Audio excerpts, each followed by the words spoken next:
Hello, Kenneth. I just wanted to go over some corrections with you for your unit 6 test. Now I realize that it's not showing up on the screen the same way as it does on the document, so I'll just write it in. And so starting with 1A, 1A was good.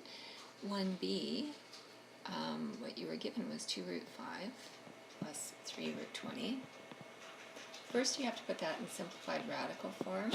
So 2 root 5 plus 20 is 4 times 5, so the square root of 4 is 2, and that gets multiplied by the 3, so we would have 6 root 5. So in total, we would have 8 root 5 here. Same thing with C. C is correct. You had 3 root 7 times 2 root 3. You can't simplify either of those radicals, so you just multiply them together. Very good. Alright, so for 2a, everything looks good there, and your values of a are correct. The same thing with b. Shortcut to b would be x squared equals 49, take the square root of both sides, so plus or minus 7 like that. Now, in question 3b, if your equation is 2x squared minus 7, you can't factor it as a trinomial because it's a binomial, not a trinomial. The only thing that you can do there is move the 7 to the other side,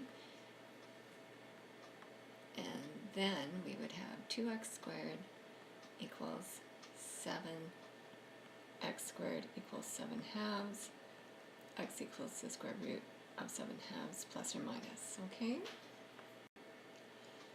Now for question 4, you're correct that this function is not factorable.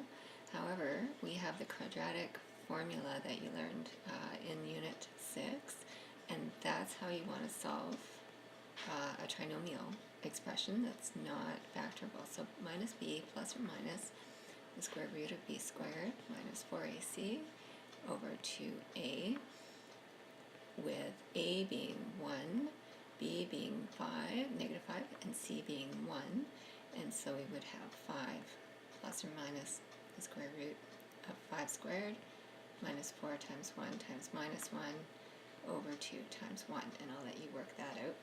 That will give you 2 roots for this function. So really important things here for you to review are the quadratic formula, because you're going to need that a lot when you go to grade 11. You're going to do a lot of functions work there, and so go back and have a look at that. Make sure you understand it, especially before you write your unit or your final exam for this course, which I know you're preparing for now. Okay, thanks. Email me if you have any questions, please.